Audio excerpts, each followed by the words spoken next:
Hola, buenas noches a los que nos ven de noche, buenos días a los que nos ven de día y buenas tardes a los que nos ven de tarde, porque este programa se ve aquí en La Vega, en la República Dominicana y también fuera del país. Bienvenido al tercer episodio de Ambiente Jurídico, un espacio transmitido por Radio Real y todas las plataformas digitales para todo el mundo. Un ambiente para aprender, conocer las leyes de la República Dominicana, lo que nos ordena jurídicamente y también traer a expertos en el ámbito legal, jóvenes sobre todo, que han tenido una trayectoria en el ámbito jurídico. Así que bienvenido Valenzuela y bienvenido Wandy, que nos honra con su presencia, un amigo de infancia, García Conil. Buenas noches a los dos. Buenas noches, compañero. Muchas gracias por la visita, honrado de estar con ustedes aquí compartiendo en esta oportunidad. Hoy vamos a hablar de derecho inmobiliario, todos los aspectos que rigen esta materia, qué es el derecho inmobiliario, los mayores beneficios, los problemas, las circunstancias que se presentan en este hermosa área del ambiente jurídico.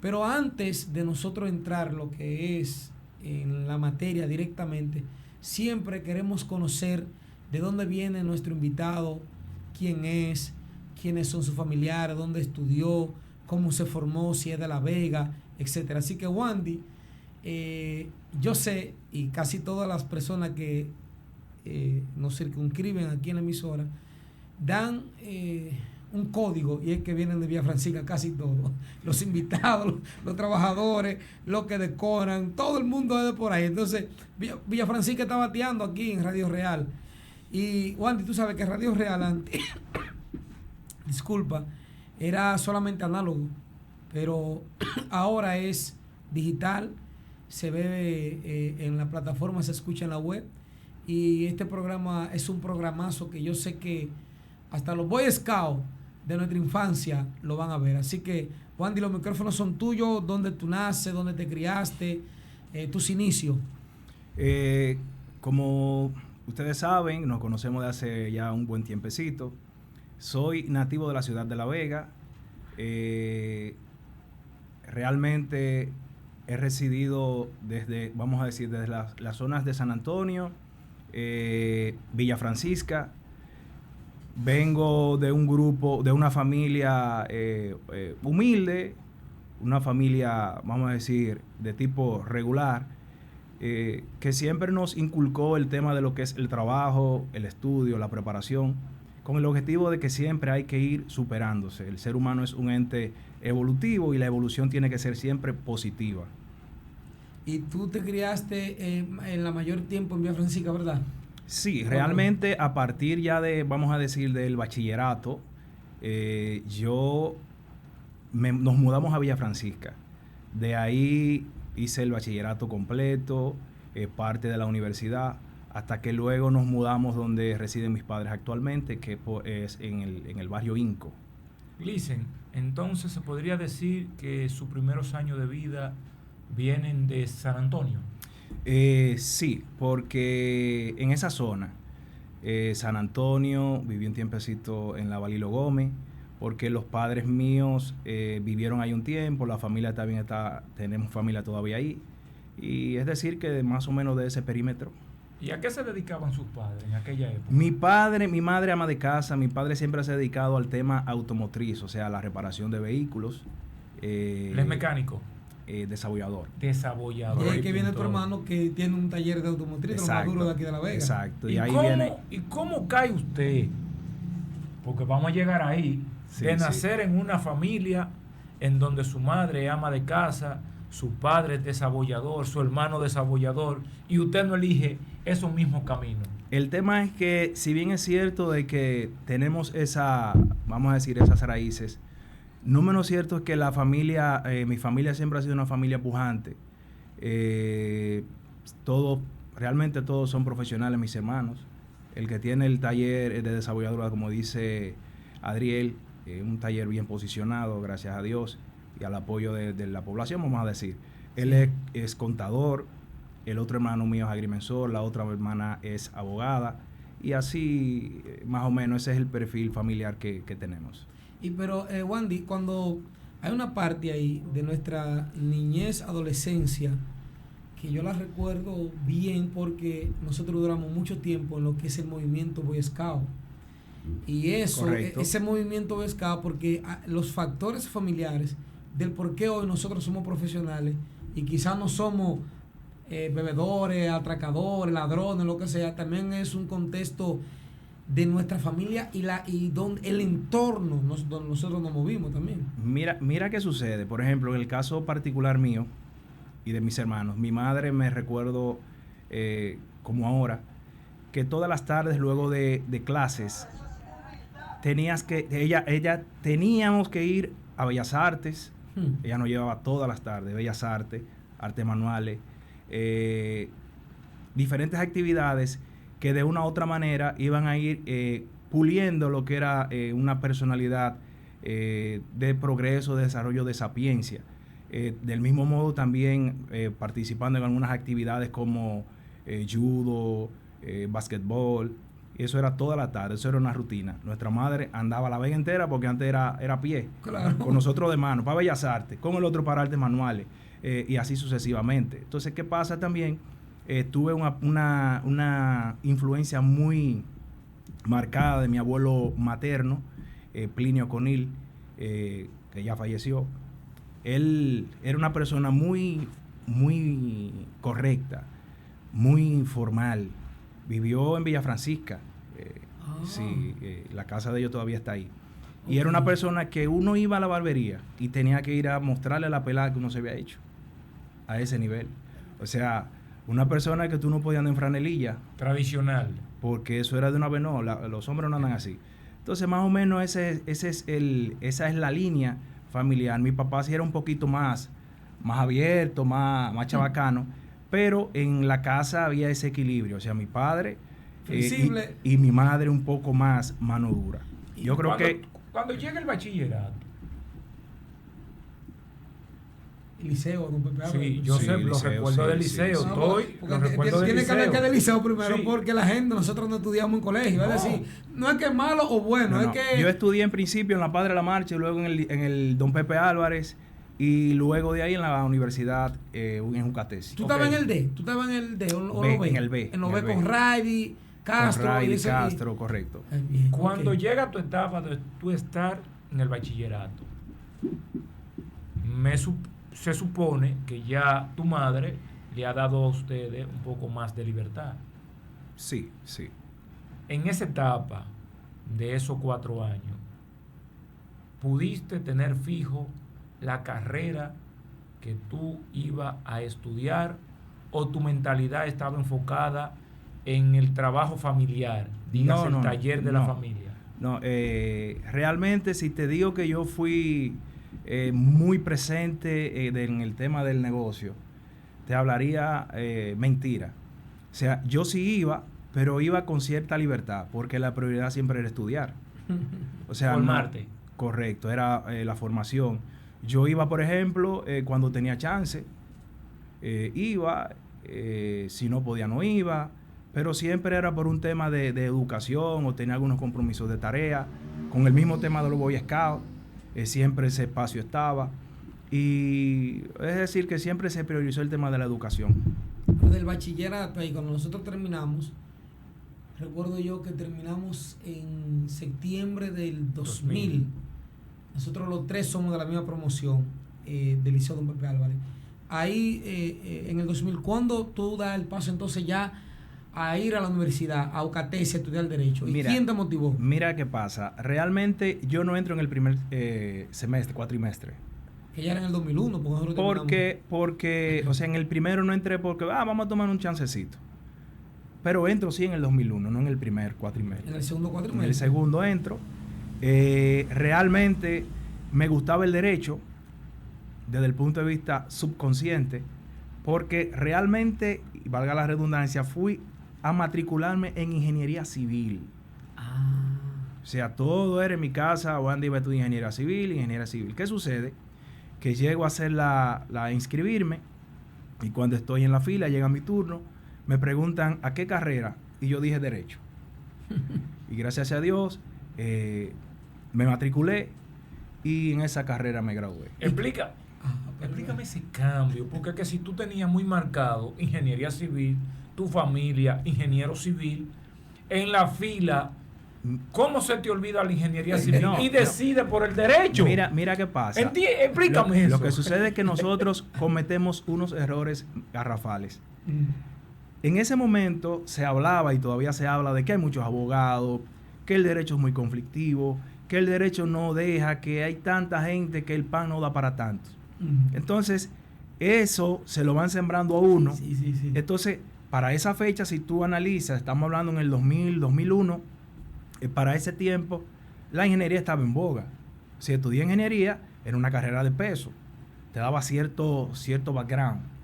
Pero ganó más el deseo que yo llevaba por ser abogado y ese deseo inconsciente que todavía permanecía, esa llama encendida ahí. Una preguntita, aguántate. En tu corazón, tú querías ser abogado. Influencia de la sociedad, de la familia, del entorno, ingeniero civil. Sí. Entonces, valió más lo que tú tenías en tu corazón, en tu subconsciente. Claro, sí. Y en honor a la verdad, no me arrepiento, porque me apasiona el derecho, el ejercicio. No, he tenido resultados también, están los resultados ahí. Sí, no puedo quejarme. Pero, Wandy, cuando tú fuiste a la universidad, también te inscribiste, tu familia, aunque venimos de hogares no de clase media alta, ni de clase media, clase trabajadora. En esa época, ¿quién te apoyaba? ¿Tu mamá y tu papá o tus hermanos? ¿Ya eran profesionales? No, ambos. ¿O tú trabajabas? No, ambos. Yo trabajaba, ¿cómo yo trabajaba? ¿Cómo te digo? Era como por oportunidad, o sea, yo quería ir, yo iba, si podía iba, no era esa presión. ¿A trabajar qué? A trabajar en el taller. Ahora sí. Mi hermano mayor, familiar, hermano mayor ya era la cabeza, como actualmente. ¿Estaba allá abajo el taller todavía? ¿Por el Hotel Rey por ahí? Sí, por ahí. Okay. Ya era la cabeza, yo iba, le asistía, evidentemente me pagaban mi dinero, yo lo guardaba. Nunca he sido como, ¿cómo te digo? Como oportunista. Siempre me decían, para la universidad, el pago de la mensualidad. Sí. Si yo tenía dinero, no lo cogía. Y lo decía, no, yo tengo. Bien. Ahora, si no, mi mamá y mi papá me lo daban. Pero tú desarrollabas vehículos ya. Yo soy fino en eso. Por eso tú ves que a mí me gustan tanto los carros. Sí, tú tienes. Por eso es que a mí me gustan los vehículos y ese tipo de cosas. Yo soy enfermo con eso. Tu afinidad. Tú dabas valija. Sí. Entonces, caíste, te graduaste en UCATESI, ¿en qué año? Me gradué en el 2008. ¿Por qué duraste tanto? ¿Pasaste alguna circunstancia? No, lo que sucede es que en ese tiempo realmente había un problemita con el tema de la disponibilidad de materias. Se daba un caso que si tú no caías con un grupo, como yo no entré de una vez, entró un grupo y ese grupo se me fue adelante. Entonces, por el tema de los prerequisitos, que en este cuatrimestre no está abierto tal, que aquel sí, que entonces no podía coger las materias como debía cogerlas. Hasta que encontré un grupo que todavía mantengo mucha relación con ellos de amistad y del punto de vista profesional. Y yo me engancho como presidente del comité de estudiantes de la Escuela de Derecho de UCATESI. Porque yo decía, de alguna manera hay que resolver esto. Entonces me engancho ahí, gana la plancha mía. Entonces comienzo a gestar toda la materia que necesita. Grupos. Vamos a coger esta materia ahora y entonces me fui por ahí y por eso logré graduarme. Pero si no, pero era un antes de graduarte, chacho. Todavía te estás estudiando todavía. No, tú sabes cómo es. Y una preguntita, ahí en el 2008, ¿ya tú estabas en alguna oficina ejerciendo? ¿Ya tú estabas buscándote algunos casos antes de graduarte? ¿Cómo se ve esa parte ahí? No, mira qué pasa. Yo, con los conocimientos prácticos que había adquirido, todavía sin graduarme, ya yo estaba constituyendo compañía, haciendo transferencias, una u otras cosas. Y cuando antes de graduarme, ya yo había terminado las materias, por estar en el proceso de tesis, yo le digo a un amigo que si en el Tribunal de Tierras, a Carlos Gómez, mi amigo y compadre, Carlos, en el tribunal no hay una vacante para yo entrar, me dice, no, No, déjame hablar con la magistrada. Voy a hablar con la magistrada de ese entonces. Me dice, no hay. Digo, es que yo no quiero un trabajo. Yo quiero entrar ahí. Yo quiero que ustedes me den la oportunidad. Dile que yo voy y que no me paguen. Tú lo que querías era conocer cómo se Yo movía quería, el ambiente. exacto, yo quería estar ahí, conocer más o menos el modo operativo, qué se hacía, pero no habían vacantes. Sucede que precisamente cuando se está implementando esta ley, que de la cama está La hablando. se presenta 108-05. la 108-05, ya que se iba a derogar la 1542, se presenta la oportunidad de que crean una estructura liquidadora. Entonces, en esa estructura liquidadora, ahí sí necesitan personas. Entonces, ¿Qué es una estructura liquidadora? Los expedientes que estaban pendientes de conocer y fallar con de la ley 1542, Lo que estaban anterior ya exacto, tenían que actualizarse. tenían que terminar de conocerse. Ahora sí, había que agilizar ese proceso. Exacto, entonces crean esa estructura liquidadora paralela a los tribunales que estaban funcionando ya con la ley 108-05, y ahí entro yo. Ahí me dan el turno al bate. Se da esa oportunidad. Y Abogado ayudante. entro con el magistrado Porfirio Esteve, que le tengo mucho agradecimiento. Aprendiste todo el movimiento ahí. Sí, con ese entonces señor. el magistrado falleció. Y aprendo la forma en que se maneja un tribunal. Bien. La forma en que los jueces fallan, qué le gusta, cómo le gusta que le argumente, qué le gusta que le depositen, cómo le gusta. Entonces, yo estoy Estamos hablando de tierra para que la gente sepa. Sí, de jurisdicción inmobiliaria. Tribunal de jurisdicción original. Así se se llama. Sí, tribunal. Y Ok. yo estoy, Original de tierra. yo estoy en un tema que estoy con la 1542, pero ahí mismo está funcionando los tribunales que están conociendo la 108-05. En ese momento todavía había muchas lagunas, porque una transición que se está haciendo a un nuevo ordenamiento jurídico, muy novedoso, las personas estaban como en el aire. Entonces, gracias a Dios tuve la oportunidad de conocer estos principios que tenía la 1542, que se estaba derogando, Y pero conocer ya la nueva. conocer la nueva. Entonces, Tú estabas análogo y digital. correcto, habían personas incluso que iban, que de un proceso nuevo y no encontraban cómo hacerle frente. Y mira, la instancia así, así, así, así. Y yo fui aprendiendo de esa manera.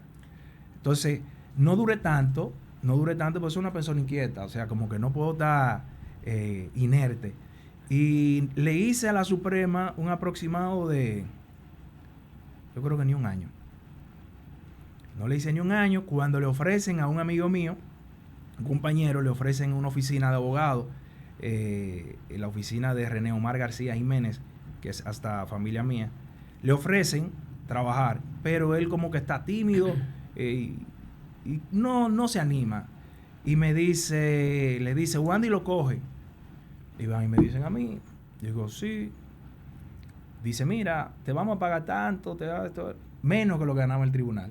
Más unos incentivos. Pero yo lo que quería ya, yo tenía la base, pero entonces yo necesitaba la práctica. De la calle, no del tribunal, porque ya del tribunal tú conocías cómo funcionaba. De la calle. Entonces, criterio de los tribunales tú lo conocías. Ya yo lo manejaba. Incluso, obvié una propuesta que tenía para trabajar en registro de títulos ya con un sueldo que me estaban triplicando lo que yo estaba ganando en el tribunal. Y me voy a la oficina a la oficina que le mencioné, que le agradezco infinitamente la oportunidad. René García. Sí. Le agradezco infinitamente la oportunidad. Y me voy percibiendo un sueldo que en principio cualquiera lo veía que era mucho menos. Tú eres loco, ¿cómo tú te vas? Y me fui. ¿Y cuál es la diferencia, Juan Díaz, para que tú sigas entre el registro? Porque recuérdate que hay cosas que desconocemos y que el público desconoce. Sí. ¿Cuál es la diferencia entre el registro de títulos y el tribunal donde tú estabas? Mira qué pasa. El tribunal es un órgano de la jurisdicción que conoce procesos, reconoce derechos.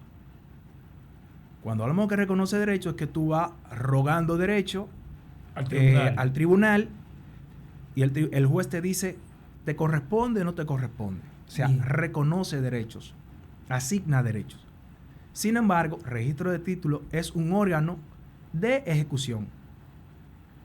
Es decir, registro de títulos, para que digas si tú tienes o no un derecho, tiene que existir un documento que haya sido consentido por un acuerdo entre partes o haya emanado de una decisión judicial. Un tribunal. En otra palabra, que el registro es como la primera instancia, el tribunal como el registro es un órgano de ejecución. De ejecución. Ahí se ejecutan actos jurídicos, ya sean sentencias o acuerdos entre partes.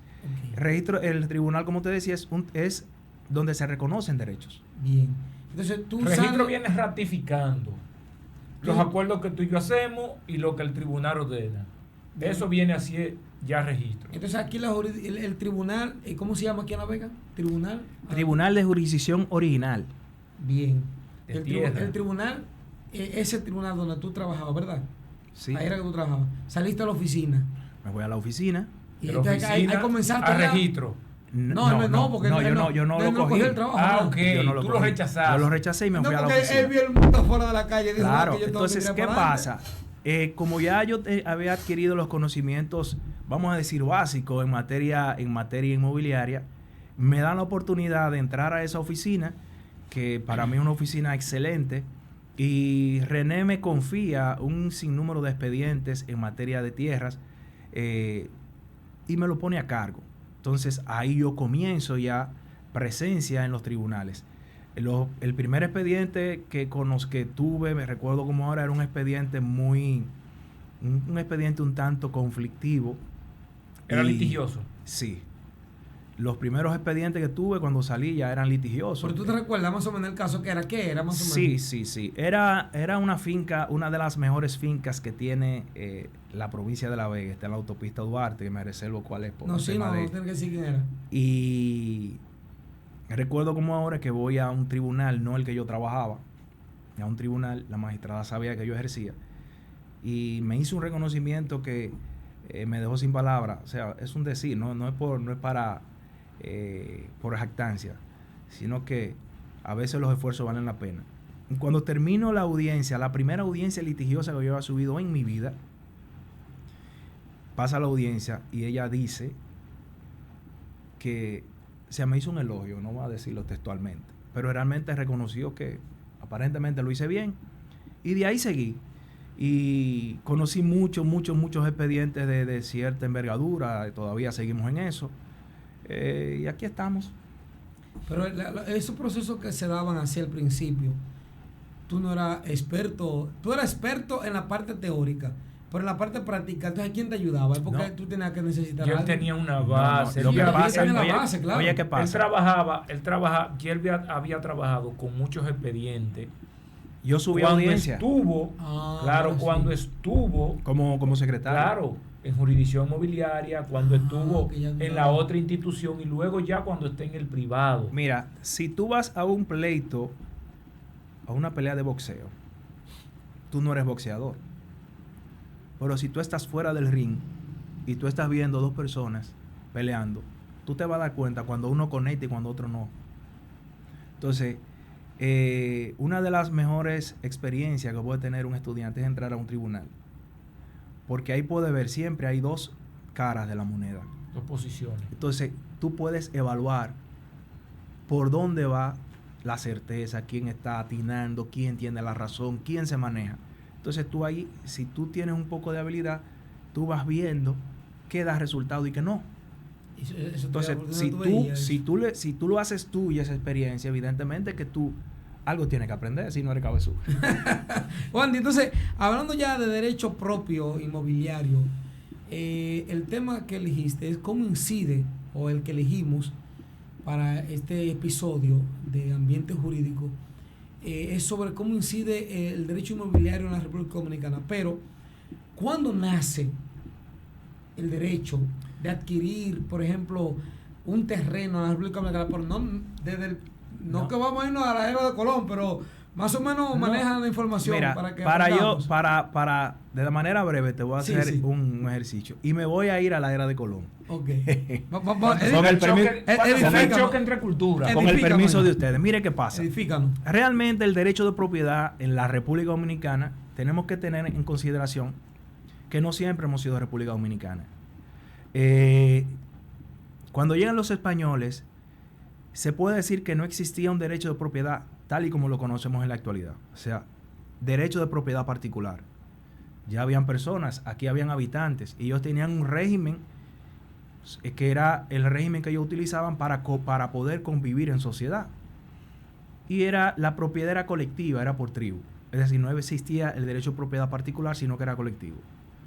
Los españoles llegan a través de la bula intercaetera, que es cuando el Papa le otorga a la corona el derecho de propiedad sobre las tierras descubiertas y por descubrir. Entonces ya comienza un indicio de derecho de propiedad. Entonces, luego de eso viene una evolución que vienen las Mercedes o las Mercedades, que le van otorgando terreno a las personas que habían contribuido a la corona para que ellos pudiesen colonizar este tipo de tierras. Y sigue evolucionando de esa manera, pero un derecho pobre. Un derecho pobre porque real efectivamente, es más, había nacido del despojo de un derecho que existía colectivo. Pero ese no es el tema. Pero luego, para dar ya un salto a un derecho más acabado, y es la ley 1542, una ley ya derogada. Es la ley que deroga la 108-05. Cuando hablamos de 1542, escúchame, estamos hablando del 1942. Entonces, antes de ahí, se regía con otro sistema, y es un sistema que todavía convive de manera tímida con el que instauró la ley 1542, que es el sistema Torrens.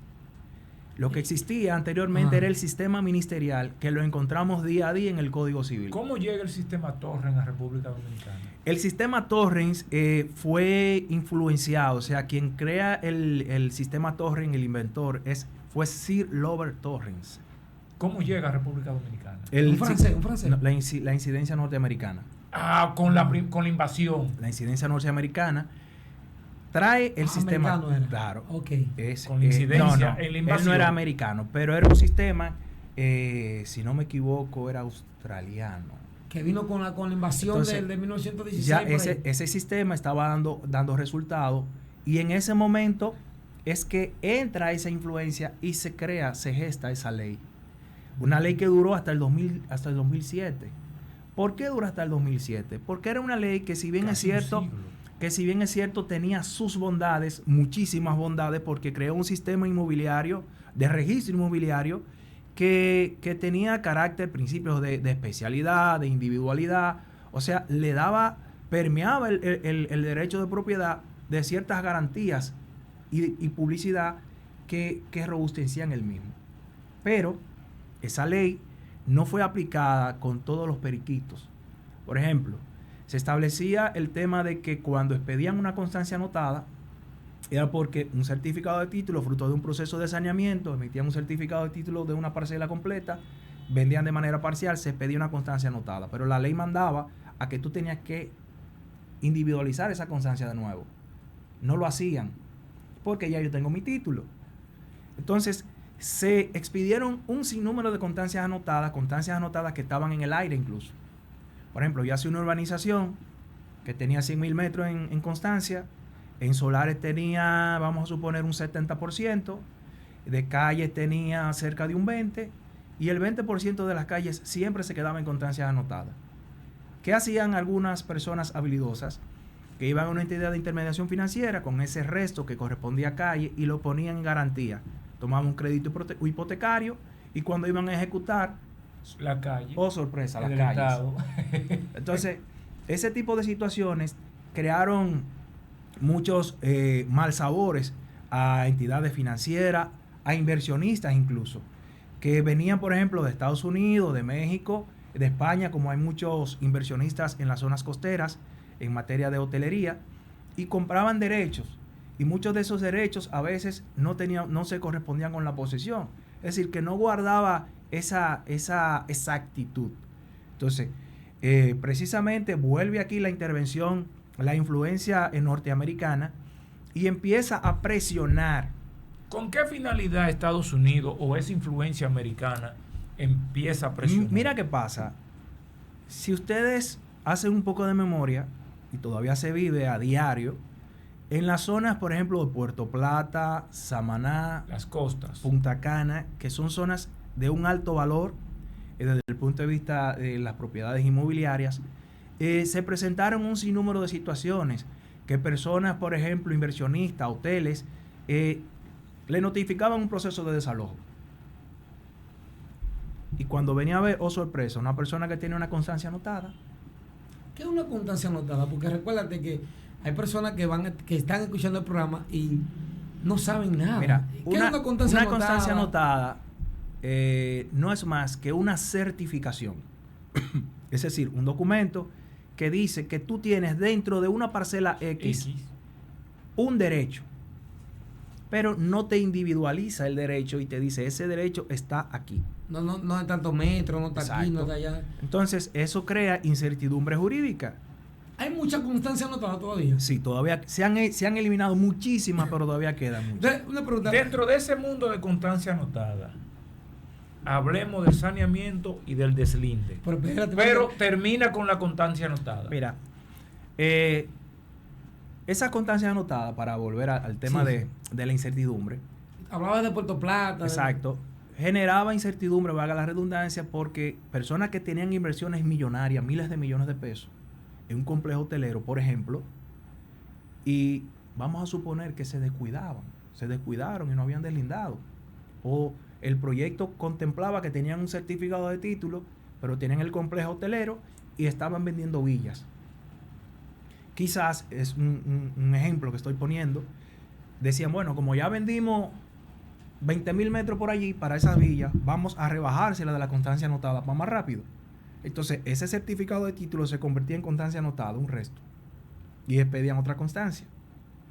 Pero si vamos a suponer que se fuese vendiendo así, y una persona tenía un derecho de o tenía una constancia anotada dentro de esa misma parcela, y como nadie estaba deslindado, yo te inicio un proceso de desalojo. Porque ya tú tienes uno y el otro también tiene otra. Había confusión. Iniciar el proceso de desalojo no es que tú vas a lograr desalojar, porque convergen en muchas situaciones. Pero por lo menos se determina de quién es el verdadero dueño. Se crea el caos. Exacto. Se crea el caos.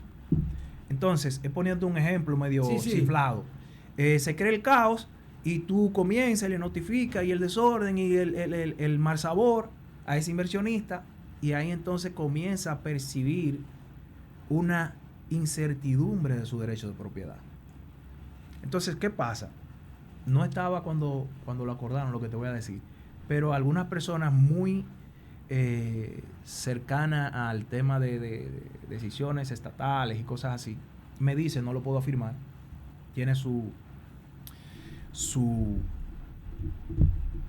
lógica, que se hicieron tratados, no lo voy a mencionar el tratado que es muy importante, que tiene vigencia en República Dominicana, y para aprobárselo pusieron como requisito que tenían que aprobar esta ley.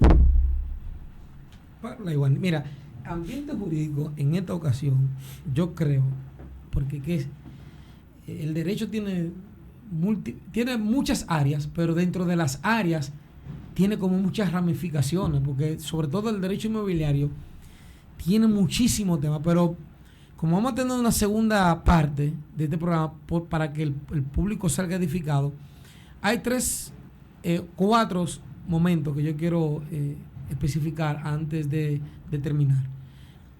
Es primero, cómo la gente antes del 42, de la 114, ¿cómo se llama la corrida? La ley 1542. Antes de la ley 1542, ¿verdad? De 1942, esa tierra, había guerra, había invasiones, era el momento cuando Trujillo inició ya el gobierno de él. ¿Cómo la gente tenía tierra? Es decir, ¿cómo ese momento ahí, para entonces después caer en la etapa, te lo voy a decir ahora, de cómo entonces comenzaron lo que es los saneamientos, lo que es los deslindes y cómo las personas comenzaron a sacar los títulos. Mira, tenemos que situarnos, como tú válidamente dices, antes de la ley 1542. Exacto. Estaba vigente lo que era el sistema, Torres, el sistema ministerial. Ministerial. El sistema ministerial no es más que el registro, la conservaduría de hipoteca que opera en el ayuntamiento. Bien. Donde se registran los actos, se transcriben actos y se guarda ese registro ahí. Histórico. Entonces, ¿qué pasa? si yo hice una convención con él para hacérselo oponible a terceros a veces, o darle fecha cierta, oponible no, para darle fecha cierta. Nosotros vamos allí, lo registramos, lo transcribimos. Por ejemplo, para poner un ejemplo llano, tú eres dueño, heredaste Guaigüí entero, hasta allá, hasta Jarabacoa. Tú en el 1930, tú hiciste un convenio con él, de que tú le cedías la Guaigüí hasta la mitad, hasta el río. Correcto. Eso se llevaba al ayuntamiento. Un acto de venta. Un acto de venta. Se registra, se transcribe. Pero en esa época, porque tenemos que hacer lo que yo lo quiero hacer como yo viéndome en ese momento, no había topógrafo, no había GPS, no había nada. Y tú le decías, mira, de esta vaca para allá, todo eso es tuyo hasta allá. Y él lo cogía así mismo, mira, literal lo cogía. Eso existe, esa práctica existía desde la colonización. Mi madre. Y también existían lo que eran las medidas que eran un poco más rudimentarias, pero no es que no funcionaban, o sea, no tienen la misma precisión que las medidas que se hacen actualmente. Pero se hacían, antes se medía con vara conuquera, un sinnúmero de... Con alambrada. Se medían de diferentes maneras, entonces se hacían sus croquis, se hacían sus planitos, pero no con la precisión. Por eso es que se ve... El Estado Dominicano, por decirlo de alguna manera, se ve en la necesidad de poner en vigencia lo que era la ley 1542, que ahí sí, ya ahí entra una nueva etapa de lo que es el derecho inmobiliario. ¿Por qué? Porque ya estamos hablando de que ahí hay un saneamiento, que el saneamiento no es más que darle nacimiento a la vida jurídica de un derecho de propiedad. Es como un acta de nacimiento. Evidentemente. Eso es. Pero a una tierra. ¿Cuál era el proceso que se seguía de materia de saneamiento? Por ejemplo, se hacía, vamos a suponer, una mensura para saneamiento a cargo de un agrimensor. Esa mensura para saneamiento se llevaba al tribunal. El tribunal celebraba la audiencia, escuchaba a los testigos, el reclamante, veía si real y efectivamente tenía calidad, que en ese momento regularmente la mayor práctica era el tema de la posesión, la prescripción adquisitiva. Entonces, le adjudicaba a través de una sentencia de saneamiento, una sentencia de adjudicación. Luego esa sentencia de adjudicación te adjudicaba, pero ordenaba realizar un plano definitivo. Ese plano de audiencia, entonces ya el agrimensor lo hacía de manera definitiva y lo sometía a la Dirección de Mensura Catastral. Bien. Entonces te aprobaban el expediente. Eso fue hasta la ley 1542. Okay. Hasta la vigencia. Pero, como les decía, esa ley había dejado algunos temas medio en el aire. También no contábamos con la tecnología que contamos en la actualidad. Y ahí entra lo que es la georreferenciación, que es uno de los elementos más novedosos que trae en materia inmobiliaria desde el punto de vista técnico. Que trajo la ley 108-05. La georreferenciación es cuando hablamos que es cuando se hace una ubicación. Yo no soy agrimensor. Una medición satelital. A los agrimensores que me excusen. Georreferenciación es como este cuadrito, esta ley, es una parcela. Entonces se ubica un punto georreferenciado al centro del polígono de esa parcela. Entonces eso te va a dar a ti una coordenada única en el globo terráqueo. Es decir, esa coordenada... Esa parcela está en la 1542, por ejemplo. Exacto. Por ejemplo, esa es la parcela, cuando tú ves que te dice parcela 31, 32, 45, 48, ya esa ese número. Ese número, cuando tú lo descompones, eso tiene las coordenadas incluidas ahí. Entonces, es un número único. Único. Eso te va a llevar específicamente, este inmueble, si está georreferenciado, la coordenada te tiene que ubicar justamente el inmueble. Entonces, eso es parte de la seguridad. ¿Por qué? Exacto. Porque anteriormente, como te decía, si tú tienes una constancia anotada, tú estás dentro de una parcela. ¿Pero dónde? No habían divisiones. No existía la división. Tú tenías que valerte, que la ley lo establecía, que era para tú individualizarte a través de un proceso de deslinde. Tú tenías que principalmente tomar en consideración lo que es la posesión. ¿Dónde tú ocupabas? Exacto. Y si no ocupabas, para individualizarte, tenías que contar, en cierto modo, con el consentimiento o no perjudicar a los demás copropietarios. Exacto. Entonces, eso es parte de las pocas cosas que podemos citar una de las tantas cosas, mejor dicho, que podemos citar de la bondad de la ley 108-05. ¿Y qué trajo? Bueno, dentro de la parte del saneamiento hablamos de la parcela. Por ejemplo, la parcela es la totalidad. Correcto. ¿Verdad? En la provincia de La Vega hay, qué sé yo, 1000 parcelas, por ejemplo. Muchísimas parcelas. Vamos a poner un número, 1000. Entonces, cuando alguien te va a comprar un terreno, en esta parcela hay que hacer el saneamiento. Y después del saneamiento, ¿qué sale? No, mira, va a depender. Ajá. Porque y es parte de lo que muchas personas no han creado conciencia. Por ejemplo, al momento de tú adquirir un inmueble, lo primero que tú tienes que hacer es una investigación de manera concienzuda. O sea, tú vienes a venderle a un cliente mío, por ejemplo, una parcela y tú me dices que está en Guayguí. Y tú me traes un acto de venta, me traes una constancia anotada o un certificado de título. Lo primero que hay que agotar son las debidas diligencias. ¿Qué es una debida diligencia? Por ejemplo, son las diligencias que mínimamente tú tienes que agotar para reducir lo que pudiésemos decir el riesgo inmobiliario.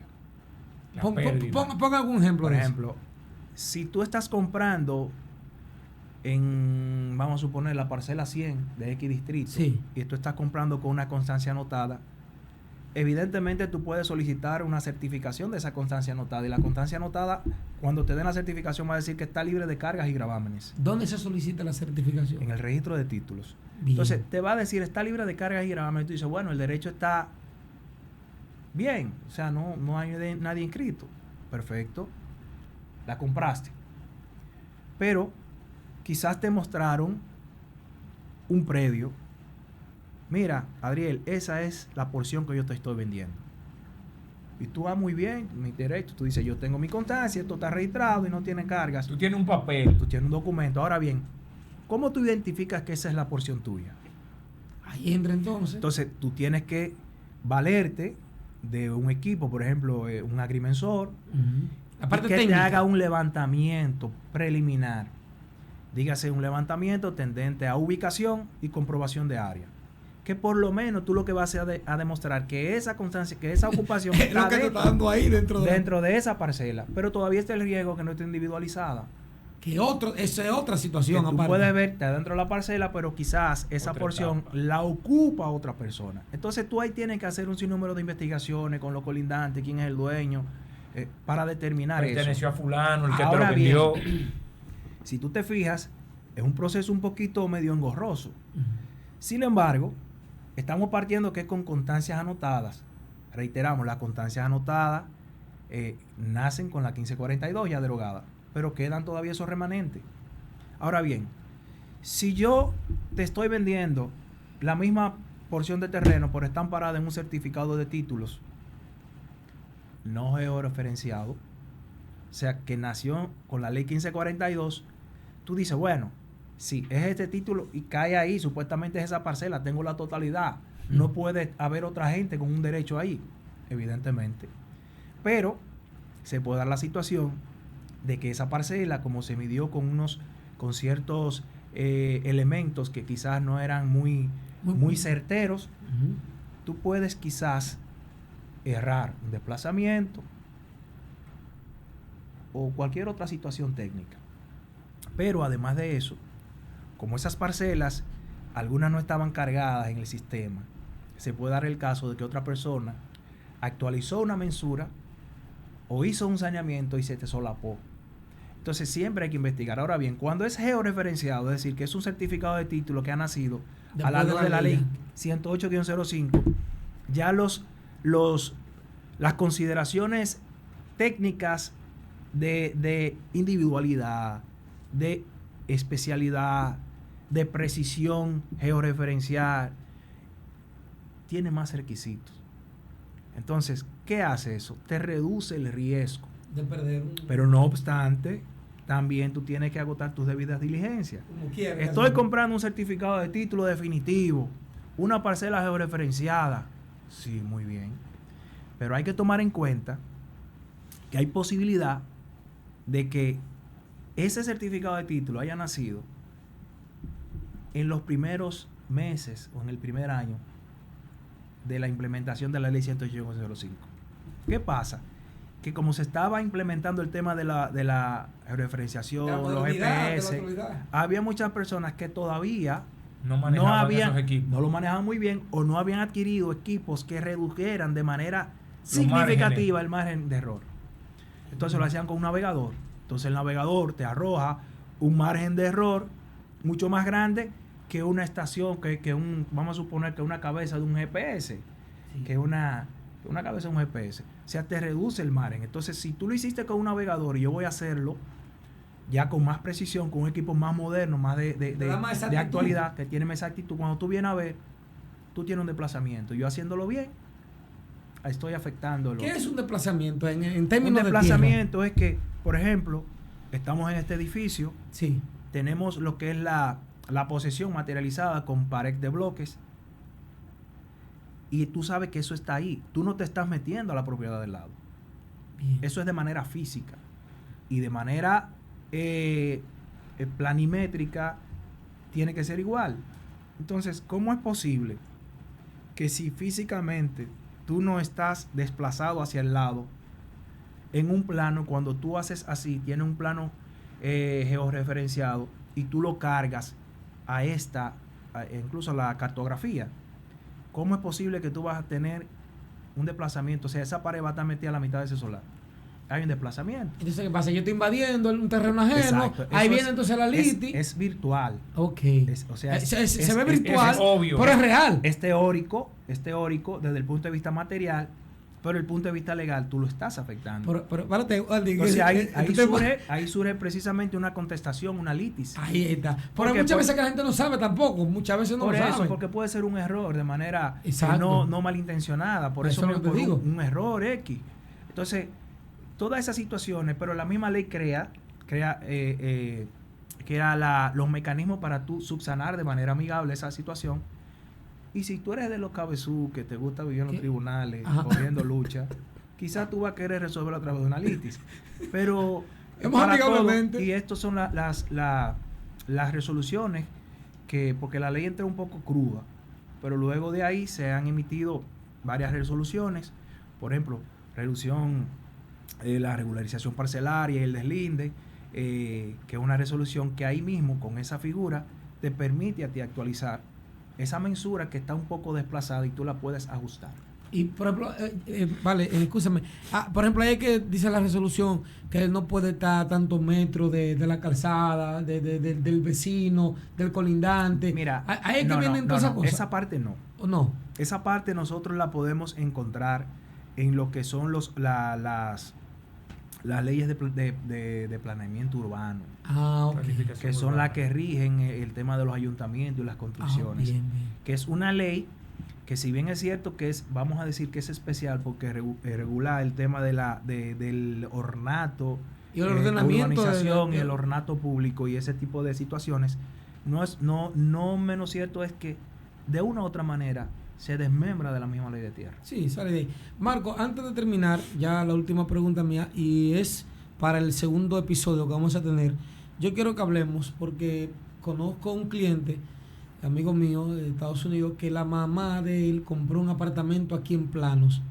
Ni le entregaron el dinero, ni le entregaron los planos, ni le entregaron el apartamento. Entonces yo quiero que hablemos, tú como especialista de esa área, cómo ese cliente, cómo ese inversionista, cómo esa persona que está guayando la yuca allá en Estados Unidos puede comprar en La Vega, porque aquí en La Vega, no en China, en La Vega, de manera verídica y real, y que no sea engañado. Los condominios, la parte de comprar en plano, ¿cuál es la debilidad de comprar en plano? Y quiero que hablemos de esa parte, pero ya sería una segunda etapa. Por la introducción, por lo menos. No, yo te voy a dar una introducción. Sí. Y quizás me pueden crucificar por lo que voy a decir. No importa, que nos crucifican a los tres. Mira por qué. Porque el tema de adquirir propiedades, sea en plano o una propiedad ya terminada, hay que hacer lo que te decía hace un momentito, las debidas diligencias. Sí. Pero señores, nosotros tenemos ya que aprender. No podemos estar comprándole a todo el mundo. Aparece un Juan de los Palotes que tú no lo conoces y te vende a ti un proyecto en plano. Y no es tan fácil, señor, usted levantar una edificación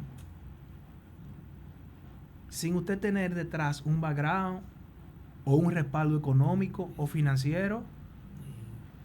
Hay que dejar de estar soñando, señores. ¿Cómo es posible que yo agarre y me ponga, Wandy, va a desarrollar un edificio como una de estas plazas que han hecho, por ejemplo, en la ciudad de Santiago? Y yo te diga, mira, Adriel, yo voy a hacer una plaza que tiene 20,000 metros de construcción y yo quiero que tú me compres un local que tiene 2,000 metros y que el metro te lo voy a poner a tanto y tú me vas a pagar tanto adelante. Tú quizás, pues yo conozco a Wandy, es serio, sí, pero está bien. Pero, ¿y los recursos? Entonces hay que definir, hay que evaluar a quién tú le compras. Señor, investiguen. A todo el mundo no se le puede comprar mucho bueno en plano. Nosotros hemos llegado, aunque este tema despierta demasiada curiosidad, Wandy, realmente hay una parte como de inocencia en la población. En la población hay como una inocencia involuntaria a ser engañado. Porque la gente cuando compra de buena fe, pero el otro no vende de buena fe. Yo quiero que hablemos en la segunda etapa del programa, ya en el próximo día lo vamos a anunciar, el comprar en plano, los principales casos que se dan. Yo quiero que nos vayamos a la práctica, los principales casos que se dan, lo que tú ves a diario y cómo podemos prevenir el que la persona sea engañada, porque ambiente jurídico, aparte de ser educativo, debe de ser preventivo también. Esa parte debemos de manejarla. Así que gracias a Wandy García, vecino de Villa Francisca, amigo mío de los Boy Scouts y un joven talentoso de aquí de La Vega, que también es empresario, dueño de Lumbar, Tapas y Tragos. ¿Verdad? ¿Así que se dice? Sí, sí. Tapas y Tragos. Yo quiero, y es bueno que Roberto llegara aquí, porque podemos hacer algunos episodios también desde allá, aunque hay que ver el ambiente allá. Sí, sí. Yo quiero que lo hagamos, que no solamente sea aquí, que podamos romper el hilo y hacerlo desde allá, aunque con la misma temática de hablar de jurisdicción y de hablar de derecho, pero también en otro ambiente. Así que vamos a coordinar esa parte. Muchas gracias. Marcos, ¿tiene algo que decir? No. ¿Qué te ha parecido el tema? Bueno. Excelente. Y Wandy, si tiene algo que decir. No, reiterarle el agradecimiento por la invitación. Somos conocidos, amigos desde la infancia, y me enorgullece verlo a ustedes con este tipo de proyectos que solamente podemos definirlo como proyectos que suman y pueden ser inspiradores para otros jóvenes y profesionales emergentes, de esos que prometen y que están sumándole a la sociedad de La Vega. Muchas gracias. Nos vemos en el próximo episodio de Ambiente Jurídico. Gracias.